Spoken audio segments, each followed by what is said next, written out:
My sister thought stealing my front row honors seat was a power move, but she didn't know I'd already handed the dean a letter that would turn her smirk into a criminal investigation. The air inside the Schottenstein Center was heavy, smelling of floor wax, stale popcorn, and the nervous sweat of 3,000 graduating seniors. It was a scent that should have made me nauseous, considering I hadn't eaten in nearly 24 hours. But instead, it smelled like victory. Pure, unadulterated victory. For 4 years, I had clawed my way toward this specific Saturday in May. I had survived double shifts at a diner that smelled like old grease, sleepless nights fueled by cheap instant coffee, and the crushing weight of knowing that while my peers were partying, I was calculating if I could afford electricity and textbooks in the same month. I adjusted the gold tassel on my cap, checking my reflection in the glass of a trophy case in the hallway. I looked tired, my eyes were shadowed, and my skin was pale, but the magna cum laude cord draped over my shoulders felt like armor. This was it. The finish line. For the first time in my life, the spotlight was legally required to be on me. There was no way my parents could twist this into a celebration of my older sister, Caroline. There was no way they could make this about her potential, or her sensitive spirit, or whatever buzzword they were using to excuse her unemployment this week.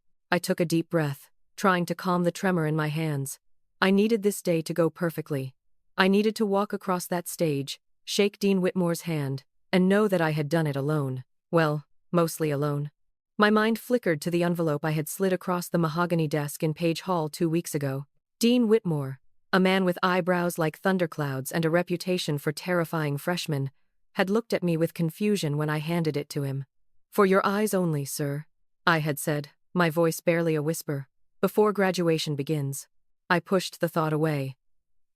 I couldn't think about the letter now. If I thought about what was inside it, I would vomit. Instead, I focused on finding my seat. Because of my GPA, I had been assigned a prime spot, front row, center, right next to the aisle where the faculty procession would pass. It was a seat reserved for the best of the best, a seat that screamed, "I worked harder than you." I turned the corner into the main arena floor, the hum of the crowd rising to a roar. Families were waving signs, air horns were blasting, and the sea of black robes was shifting as students found their places. I scanned the front row, counting the chairs. 1, 2, 3, there. I stopped dead. The blood in my veins turned to ice water. My seat wasn't empty. Someone was sitting there. Someone wearing a short, glittery, champagne-colored dress that was definitely not academic regalia.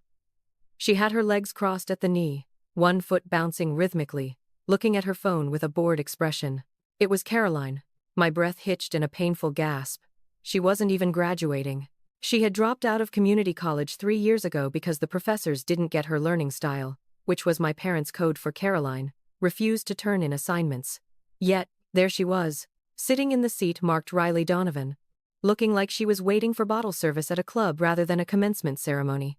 I marched forward, the friction of my gown swishing angrily around my ankles. My parents were hovering nearby in the aisle, my father adjusting his tie and my mother fussing with the hem of Caroline's dress. "What is going on?" I asked, my voice tighter than I intended. My mother looked up, her expression shifting from doting to annoyed in a nanosecond. It was a look I knew well. It was the look she gave me when I asked for money for a field trip, or when I showed her a report card with straight A's, while Caroline was sobbing over a breakup. "Oh, Riley, there you are," Mom said, waving a hand dismissively. "Don't make a fuss. Caroline is just going to sit here for the ceremony." I stared at her, my brain struggling to process the sheer audacity. "What? Mom? This is the graduates section. This is my seat. It's assigned. My name is literally on the card taped to the chair." I pointed to the card right next to Caroline's hip. Caroline glanced down at it, then looked up at me with a smirk that made my stomach churn. "Relax, Riley," Caroline drawled, smoothing her hair. "The lighting is better down here. Plus, I didn't want to sit in the bleachers. It's stuffy up there, and you know I get migraines when I'm overheated. You don't want me to have an episode during your big moment, do you?" "My big moment?" I repeated, my voice rising. "You are literally sitting in my spot for my big moment." "Lower your voice," my father snapped, stepping between us. He was a tall man who used his height to intimidate, a tactic that had worked on me for 22 years. "You're causing a scene." People are looking. Let them look.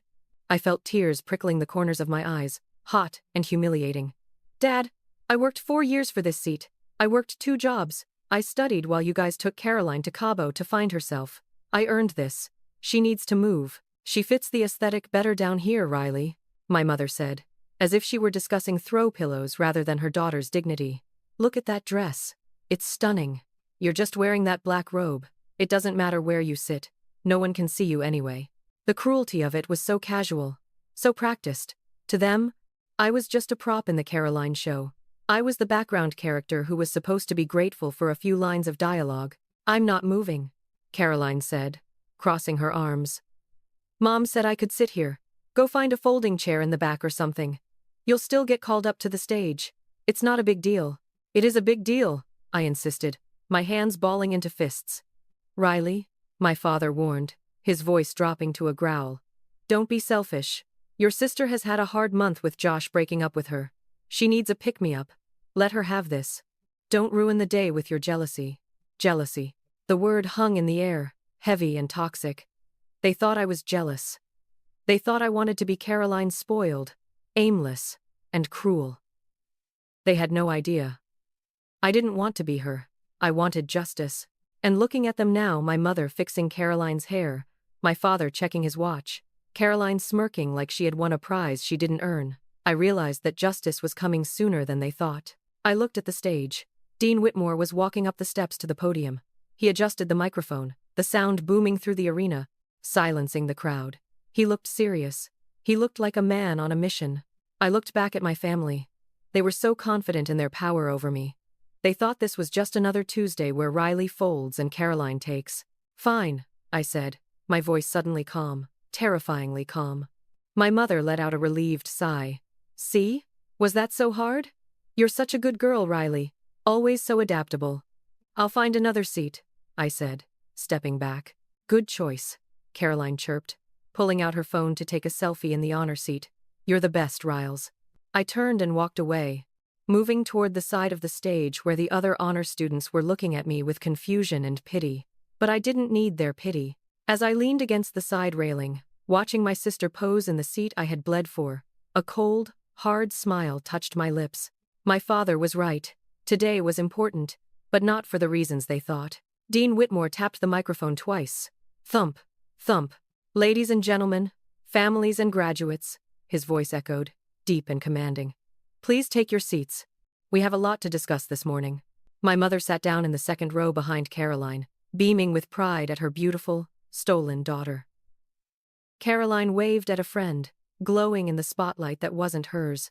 I crossed my arms and waited. Enjoy the seat, Caroline, I thought, because in about 5 minutes, you're going to wish you were anywhere else on earth. Have you ever been the invisible child, who did everything right, but was still forced to sacrifice your happiness for a sibling who did everything wrong? If reading this made your blood boil because you know exactly what it feels like to have your hard work handed to someone else, you need to smash that like button right now. Don't just scroll past subscribe and turn on notifications because I am about to expose every toxic secret this family has, and I want you to drop a comment below. Where are you watching from? And have you ever had a family member steal your spotlight? Let's talk about it in the comments. The silence that fell over the arena was gradual, like a wave receding from the shore. Usually, commencement speeches began with generic jokes about coffee consumption and future endeavors, but Dean Whitmore didn't hold any note cards. He stood behind the podium, gripping the edges of the wood so tightly his knuckles were white. He wasn't looking at the teleprompter. He was looking directly at the front row. From my vantage point against the wall, I watched my family. My mother was currently leaning forward, whispering something into Caroline's ear, likely telling her to sit up straighter for the cameras. Caroline nodded absently, adjusting the neckline of her dress, completely oblivious to the fact that the dean of the university was staring a hole through her forehead. She probably thought he was admiring her outfit. That was the thing about Caroline. She moved through the world assuming she was the main character, and everyone else was just an extra. Graduates, families, and faculty. Dean Whitmore began, his voice booming without the warmth usually reserved for these moments. We gather here to celebrate achievement. But a degree from this institution is not just a piece of paper. It is a testament to character. It is a vow of integrity. He paused. The air in the room shifted. It grew thinner, sharper. Integrity, he repeated. The word, hanging heavy in the recycled air. It is doing the right thing when no one is watching. Conversely, corruption is assuming you will never be caught. My father shifted in his seat, crossing his legs. I saw him check his watch again. He was bored. He wanted the pomp and circumstance to be over so he could take Caroline to a celebratory dinner and ignore me for the rest of the weekend. He had no idea that the corruption the dean was speaking of was sitting right in front of him, wearing a glittery dress and stolen honor. I felt a vibration in my pocket. My phone. I ignored it. My eyes were glued to the stage. Dean Whitmore reached into the inside pocket of his academic robe. My heart slammed against my ribs. I stopped breathing. He pulled out a white envelope. My white envelope. 2 weeks ago, the dean continued, holding the letter up for the stadium to see. I received correspondence regarding a student in our honors program. The contents of this letter were disturbing. They detailed a systematic manipulation of university resources, state funds, and federal aid. A ripple of whispers rolled through the arena. People shifted, craning their necks. Usually these matters are handled quietly behind closed doors, Whitmore said, his voice dropping an octave, becoming dangerous. But the audacity of the individuals involved, and their presence in our front row today, demands a public accounting. My mother's smile faltered. She froze, her hand halfway to Caroline's shoulder. She looked around, confused, as if trying to gauge if this was part of the show. Caroline's face drained of color. She stopped bouncing her foot. She looked at the envelope in the dean's hand, and for the first time in her life, she looked small. We cannot confer degrees upon those who build their futures on the stolen labor of others, the dean said. And we certainly cannot allow a celebration to proceed while a crime is actively being committed in our seats of honor. He looked down at the paper in his hand, then back up. I am speaking of the financial aid records of Riley Donovan. The sound of my name over the speakers was like a gunshot.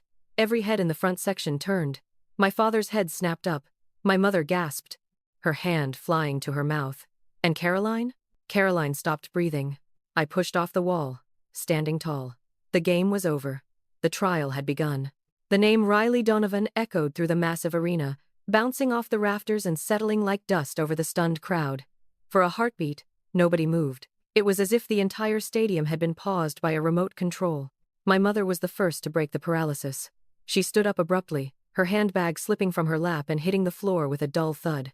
She looked frantically toward the podium, then around at the crowd, her face a mask of indignation. "That's a mistake," she hissed, loud enough for the people in the surrounding rows to hear. She pointed a manicured finger at the stage. "He has the wrong name. It's a mistake." My father grabbed her wrist, yanking her back down. His face, usually pale and composed, was flushing a deep, alarming shade of crimson. "Sit down, Janet," he whispered harshly, though in the silence of the shock, his voice carried. "Don't make it worse." But Dean Whitmore wasn't finished. He didn't even look up from his papers. He just continued, his voice relentless, stripping away their facade layer by layer. "The university has been cooperating with state investigators regarding this matter," Whitmore announced. "It has come to our attention that for the past 4 years, federal and state financial aid packages were claimed and dispersed in Miss Donovan's name. These funds were approved based on tax filings, stating that the student resided at home and required zero contribution for living expenses." I watched my father's jaw lock. He stared straight ahead, refusing to make eye contact with anyone, but I could see a bead of sweat tracking down his temple. "However," the dean continued, looking up and scanning the front row until his eyes locked onto Caroline, "evidence provided to my office proves that the student was not supported by these funds. Instead, she was living independently, working multiple jobs to survive, while the dispersed aid totaling over $28,000 was diverted into a private joint account." A collective gasp ripped through the audience. $28,000. It was a staggering amount of money to steal from your own child. Furthermore, Whitmore added, delivering the blow I had been waiting for, forensic analysis of the digital documents shows that the student's electronic signature was forged on 13 separate occasions. The IP address for these forgeries has been traced directly to the device of a sibling residing in the home. Caroline flinched as if she'd been slapped. She gripped the arms of my honor seat so hard her knuckles turned white. She looked at our parents, her eyes wide with terror. "Mom?" she squeaked, her voice trembling. "Mom, what is he talking about?" "Shut up," my father hissed, staring daggers at the dean. The camera operators, realizing the drama unfolding, had zoomed in on the front row. Suddenly, my family's faces were projected onto the massive jumbotron hanging above the center of the arena. There was my mother, looking guilty and furious. There was my father, looking like a cornered animal. And there was Caroline, in her glittery dress, looking like a deer in headlights, sitting in a seat that the entire stadium now knew she had stolen from the victim of their crime. The student in question, the dean said, his voice softening just a fraction, is the rightful owner of the seat currently occupied by the individual in the champagne dress. Laughter, nervous, shocked, disbelief-filled laughter bubbled up from the student section. I pushed off the wall. My hands were no longer shaking. I felt light. I felt powerful. They had spent years telling me I was nothing, all while stealing everything I earned to fund their lifestyle. But the dean wasn't done. He turned a page in the file. But financial fraud is not the only issue we must address today, he said darkly. My mother's eyes widened. She grabbed my father's arm. They thought the money was the worst of it. They were wrong. Financial fraud, Dean Whitmore said, his voice slicing through the tension like a scalpel, is a crime of greed. But what I am about to describe is a crime of malice. He leaned over the podium, his gaze heavy and unforgiving. The jumbotron held the shot of my family, 3 deer caught in the headlights of their own destruction. My mother was gripping her purse like a shield. My father was staring at the floor, his face a mask of defeat. Caroline, however, looked ready to bolt. She was looking left and right, searching for an exit, but she was trapped in the front row, hemmed in by the honor students she had displaced. 3 weeks ago, the dean continued, the Office of Student Conduct received an anonymous dossier. It contained emails, chat logs, and essay drafts that ostensibly proved Riley Donovan had purchased her capstone thesis online. A low murmur of shock swept through the graduates. At a university like Ohio State, an accusation of plagiarism was a death sentence. It meant immediate expulsion. It meant the degree you worked 4 years for would vanish in an instant. If these documents had been authentic, Whitmore said, Miss Donovan would have been expelled immediately. Her scholarships would have been revoked retroactively. And, crucially for those involved, he paused, letting the implication hang. The tuition refund check for the current semester, amounting to several $1,000s, would have been mailed to the address on file. I felt a cold chill run down my spine, despite the heat of the arena. I knew they were greedy. I knew they felt entitled to my money. But I hadn't realized they were willing to burn my entire future just to cash out one last refund check before I left. They were willing to brand me a cheater for life just to buy Caroline another handbag or fund another spa weekend. We investigated, the dean said. We contacted the supposed essay mill. We analyzed the timestamps on the emails, and we found something interesting. He held up a second piece of paper. The emails were created using a generator. The timestamps were manipulated. The entire dossier was a fabrication. My mother closed her eyes. She knew what was coming. And just like the financial aid fraud, Whitmore said, his voice dropping to a terrifyingly calm register, the metadata on these forged documents led us back to a specific source. A laptop registered to a user named Caroline. The crowd erupted. It wasn't just whispers anymore. It was audible gasps and shouts of disbelief. On the screen, Caroline recoiled as if she had been physically struck. She shook her head frantically, mouthing, No, I didn't mean to. But the dean wasn't listening. To attempt to destroy a student's academic reputation, your own sister's reputation for financial gain, is a violation of every value this institution holds. I watched Caroline. Tears were finally streaming down her face, ruining her makeup. But they weren't tears of remorse. They were tears of embarrassment. She wasn't sorry she tried to ruin me. She was sorry she got caught. Suddenly, my phone buzzed again in my pocket. I looked down. It was a text from a number I didn't have saved, but the preview message made my heart stop. I told them everything. I gave them the screenshots. I'm sorry I didn't do it sooner. I unlocked the phone. It was Josh, Caroline's ex-boyfriend. The one she had bragged about, manipulating for years. The one she had cheated on. I looked up at the stage. The dean was folding his papers. The initial exposition was over. But the consequences were just beginning. Security, Dean Whitmore said, gesturing toward the front row.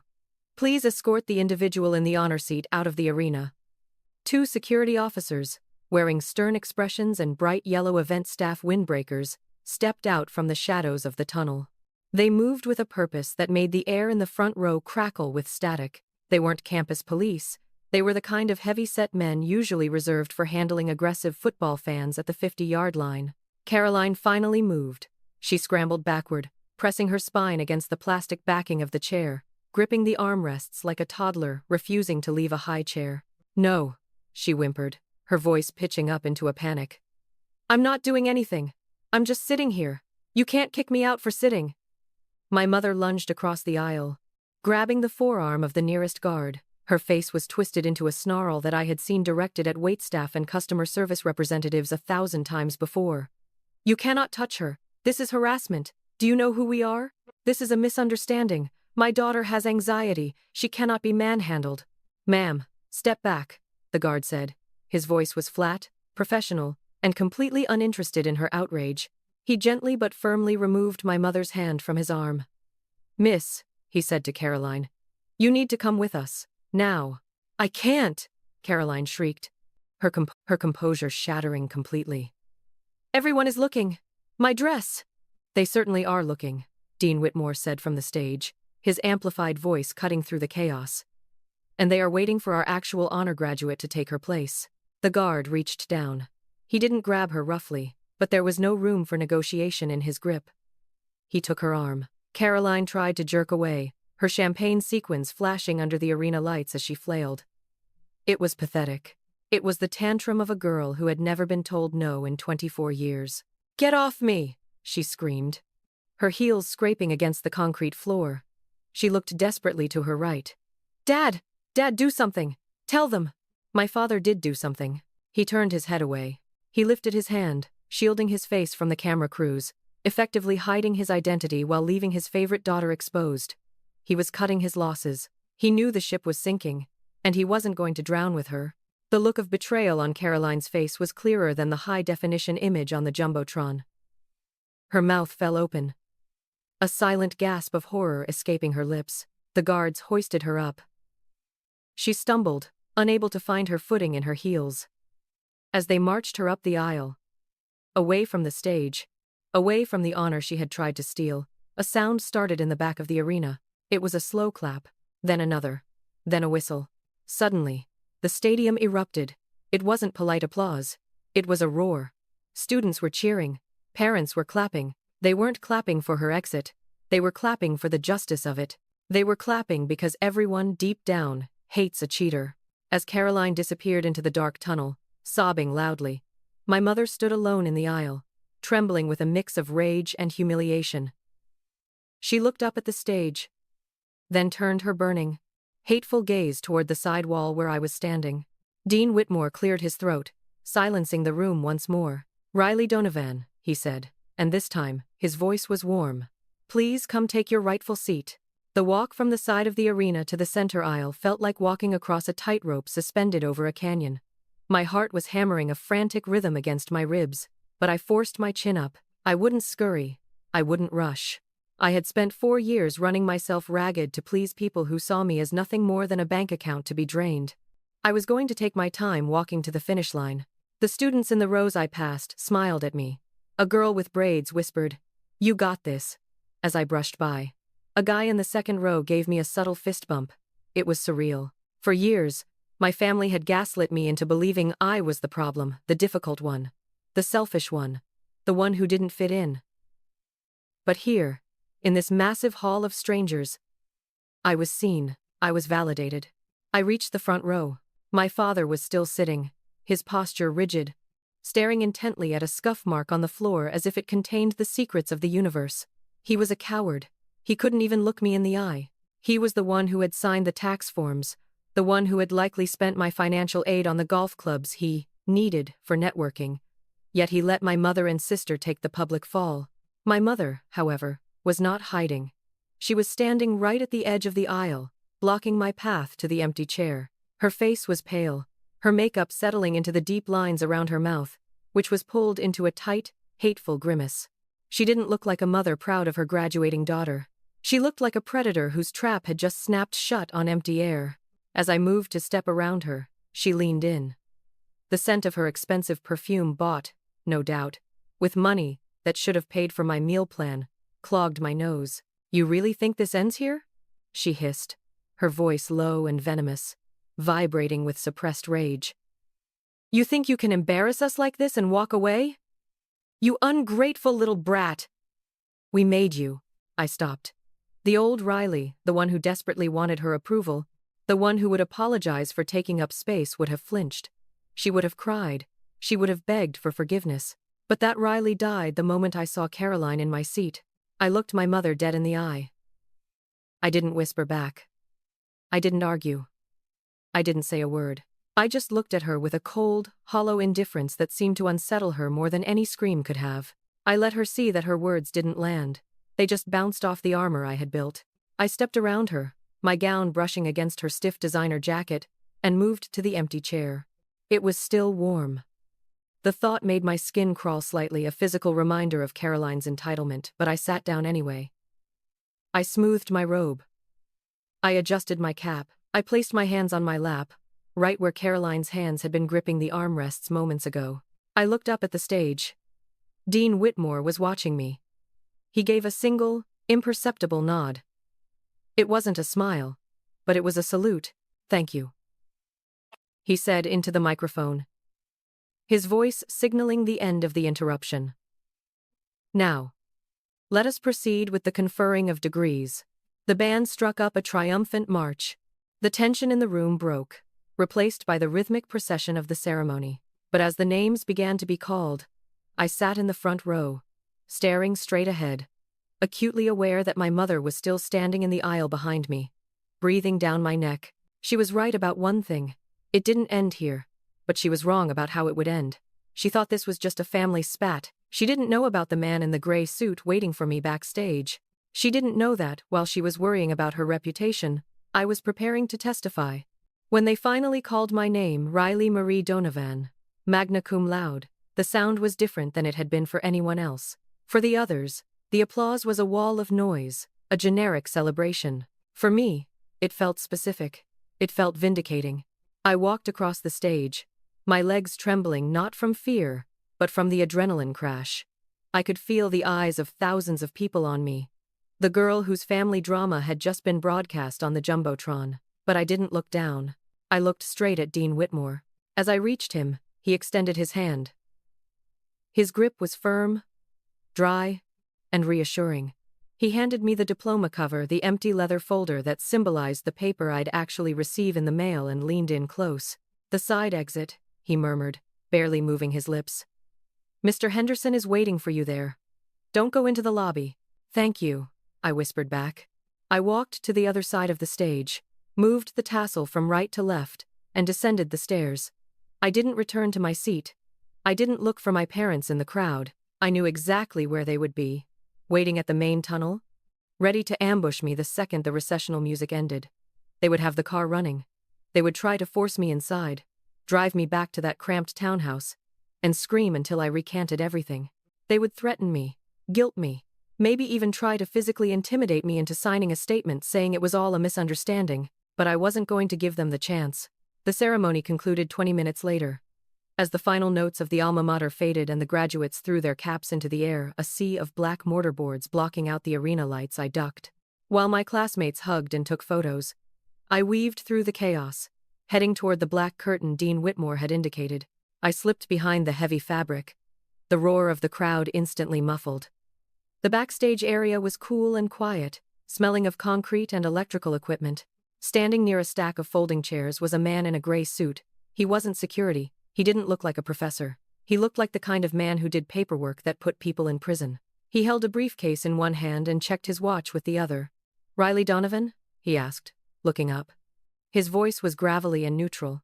"Yes," I said, clutching my diploma cover to my chest. "I'm Special Agent Henderson with the Ohio Attorney General's Office, Consumer Protection and Fraud Division," he said, flashing a badge that hung from his belt. "Dean Whitmore informed us of the situation regarding your financial aid. We've been building a case file based on the documents you provided the university." He gestured down the hallway, away from the arena floor. "We need to take a statement. Officially, today." "Now?" I asked. "Right now," he confirmed. "Before your parents have a chance to destroy any more evidence. We have a car waiting out back." I nodded, relief washing over me. "Okay, let's go." But just as we turned to leave, The heavy black curtain behind me ripped open. Riley. My father's voice boomed through the concrete hallway. He stood there, red-faced and panting, with my mother right behind him. She looked deranged, her hair escaping her bun, her eyes wild. They had anticipated I would try to run. They knew me better than I thought. "You are not going anywhere," my father growled, stepping into the restricted area. He ignored the man in the suit. His focus was entirely on me. "Get in the car. Now. We are going home. And we are going to fix this mess you made." "She's not going anywhere with you, Mr. Donovan," Agent Henderson said, stepping between us. My father sneered at him. "Who the hell are you? Get out of my way. This is a family matter." "Not anymore," Henderson said calmly. He reached into his jacket pocket, but instead of a weapon, he pulled out a folded paper. "It stopped being a family matter when you crossed the $10,000 threshold of state theft. Janet and Robert Donovan?" My mother froze. My father stopped mid-step. "You're being detained for questioning regarding identity theft and fraud," Henderson said, "and I strongly suggest you do not resist." The word detained hung in the sterile hallway air like a guillotine blade waiting to drop. For a moment, my father looked as if he couldn't process the language, as if the concept of consequences was a foreign dialect he had never bothered to learn. "Detained?" he sputtered, his face shifting from red to a patchy, sickly white. "You can't detain us. We're here for our daughter's graduation. This is harassment. I'll sue you. I'll sue the university." "You have the right to remain silent," Henderson said, his voice bored and practiced. He didn't even blink at my father's blustering. He simply raised a hand, and two uniformed officers stepped out from the alcove further down the hall. They had been waiting. My mother let out a strangled noise. Somewhere between a sob and a shriek, she lunged toward me, her hands reaching out as if she wanted to strangle me or hug me. I couldn't tell which, and I didn't stick around to find out. I took a sharp step back, putting Henderson's broad shoulder between us. "Riley!" she screamed, her voice echoing off the concrete block walls. Tell them, this is a mistake. We did everything for you. We put a roof over your head. How can you let them do this to us?" "What about Caroline? She's all alone in the parking lot." "Caroline is an adult," I said. My voice surprised me. It wasn't shaky. It wasn't the voice of the little girl who used to hide in her room while they argued about money. It was cold. It was final. "And so are you. You knew what you were doing when you signed those forms." "We did it for the family," my father roared, as one of the uniformed officers grabbed his arm. He tried to jerk away, but the officer wasn't playing games. He spun my father around and pushed him against the wall. The sound of handcuffs ratcheting shut was the loudest sound I had ever heard. Click, click, click. My mother collapsed.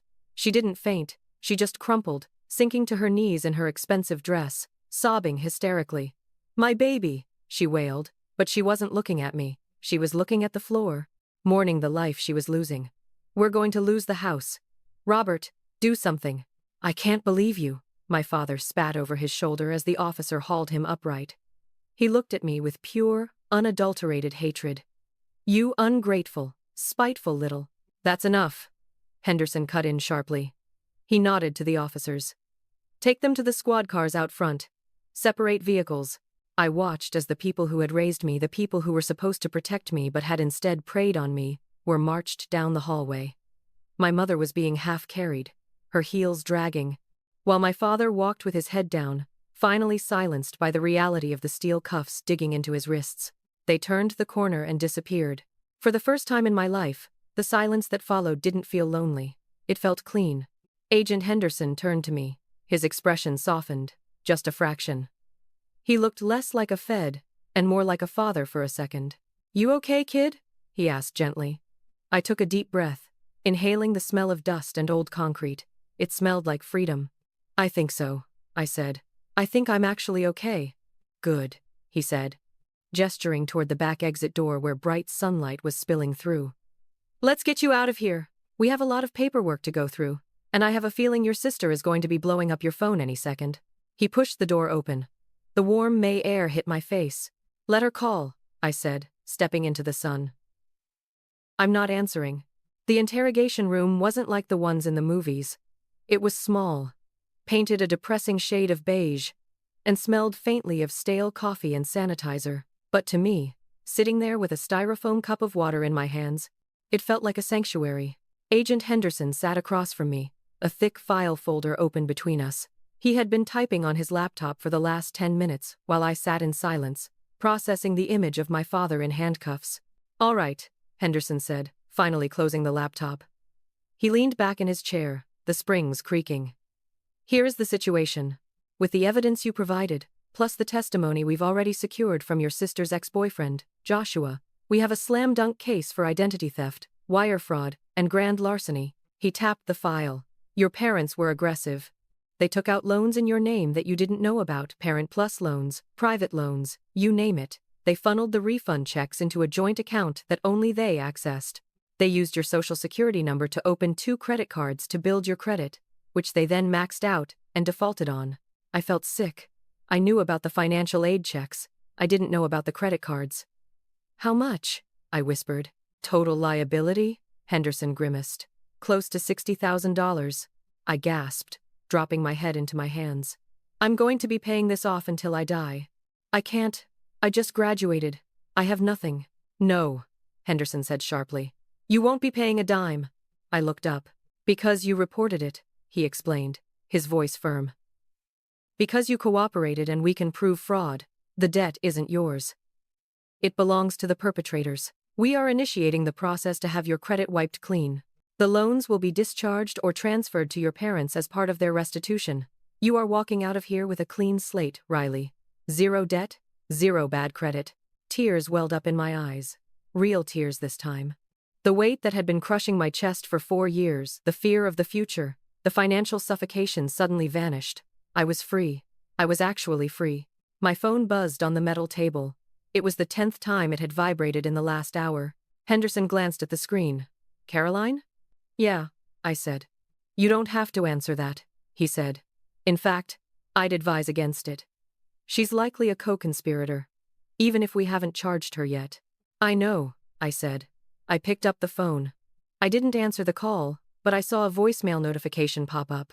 Against my better judgment, I hit play on the speakerphone. Caroline's voice filled the small room, shrill and panicked. "Riley, pick up the phone. I'm at the house and the police are here. They're putting tape on the door. They said it's a crime scene because of the computers. I can't get my stuff. My car keys are inside. Where are Mom and Dad? You need to come here and tell them to let me in. I have a date tonight, Riley. I need my dress shoes. Fix this."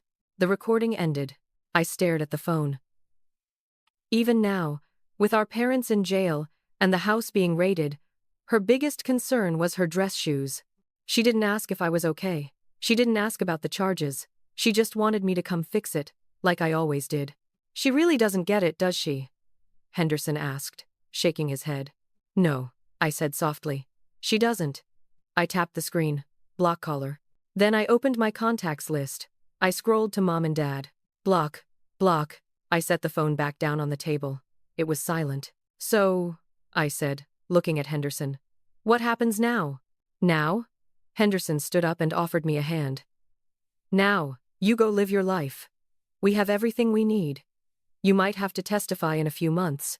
But until then, you're a free woman, Riley Donovan." I stood up and shook his hand. My grip was strong. "Can I get a ride to the bus station?" I asked. "I have a ticket to buy." "Where to?" he asked, grabbing his keys. I smiled, and for the first time in years, it reached my eyes. "Anywhere but here." The Greyhound bus station in downtown Columbus smelled of diesel fumes and floor cleaner, a sharp contrast to the stale popcorn of the arena, but I breathed it in like it was mountain air. I had one suitcase packed weeks ago, hidden in the back of my closet, and a one-way ticket to Chicago. I sat on a plastic bench, waiting for boarding Group A. Across the waiting area, a small television was bolted to the ceiling, playing the local evening news on mute.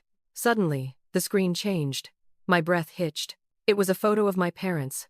Not a flattering family portrait, but mugshots. They looked disheveled, angry, and stripped of the suburban arrogance they had worn like armor for decades. The chyron beneath their faces read, "Local couple charged in $60K financial aid fraud scheme." I watched a clip of Caroline appearing on screen next. She wasn't in handcuffs, but she was crying, shielding her face from cameras as she exited the police station. She looked lost. For the first time, She had no one to hide behind. I felt a strange sensation in my chest. I waited for the guilt to come. I waited for the pang of regret, the urge to run back and fix it for them. It never came. "Now boarding for Chicago," the driver announced, his voice crackling over the intercom. I stood up, grabbed the handle of my suitcase, and turned my back on the TV screen.